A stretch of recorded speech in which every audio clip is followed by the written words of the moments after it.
வச்சிருக்காங்க.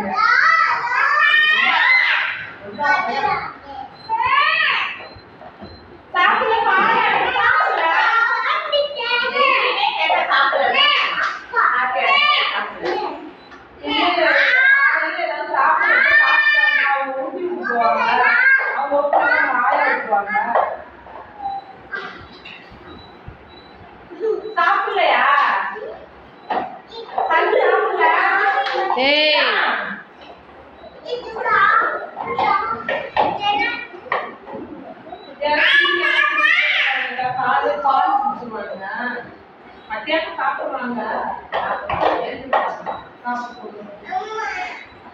காலையில ஒரு டம்ளர் பால் குடிச்சிருவாங்க. தீனி தின்னுட்டு அலைவாங்க. இந்த வாயை ஊட்டி விட்டா சாப்பாடு ஊட்டி விட்டுருவாங்க. பிள்ளைங்க கையோட நான் துணி துவைக்க வந்துடுவேன்.